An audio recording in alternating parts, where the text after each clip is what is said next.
माझ्या ऑफिसचा दरवाजा हळूहळू उघडायला लागला आणि जेव्हा पूर्णपणे उघडला तेव्हा दारात एक 35शीचा हसतमुख तरुण उभा होता. तो उंच आणि हडकुळा होता. त्याच्यात शक्ती आणि अमर्याद उत्साह दिसत होता.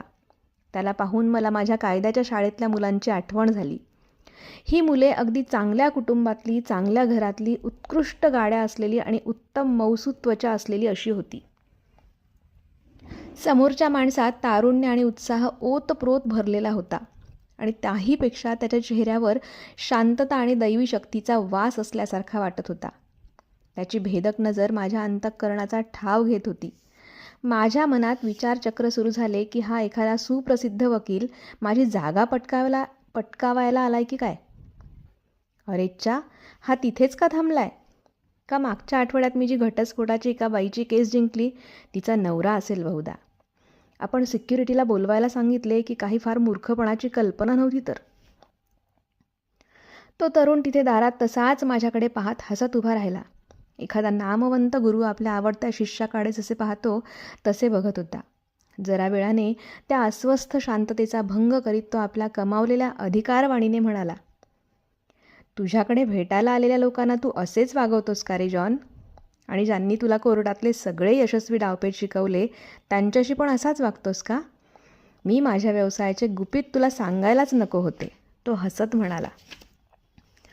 माझ्या मेंदूत एक विचित्र संवेदना झाली. मी ताबडतोब तो मधाळ आवाज ओळखला. माझे हृदय जोरात धडधडायला लागले. जुलियन!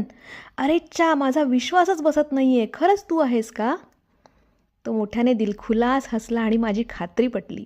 माझ्या समोरचा माणूस दुसरा तिसरा कुणी नसून जुलियन मॅन्टलच होता. एक भारतीय योगी. त्याच्यात झालेल्या रूपांतराबद्दल मी फारच आश्चर्यचकित झालो होतो. भूतासारखा दिसणारा सुरकुतलेला चेहरा, ते सारखं खोकणं, ते निस्तेज डोळे, सर्व काही गायब झालं होतं. वयस्कर दिसणारी रोगट शरीरयष्टी आणि शिथिल हालचाली, सर्व काही गेलं होतं. माझ्यासमोर जो माणूस उभा होता तो आरोग्याच्या सर्वोच्च बिंदूवर होता.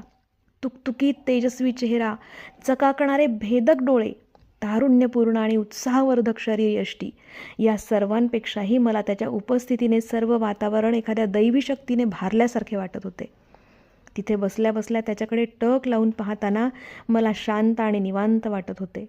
माझ्यासमोर बसलेला माणूस आता एखाद्या ए क्लास वकिली फर्मचा वरिष्ठ भागीदार नव्हता, तर माझ्यासमोर उभा होता एक ऊर्जा, उत्साह आणि तारुण्यानी ओतप्रोत भरलेला एक हसरा, आदर्श, अंतर्बाह्य बदललेला माणूस.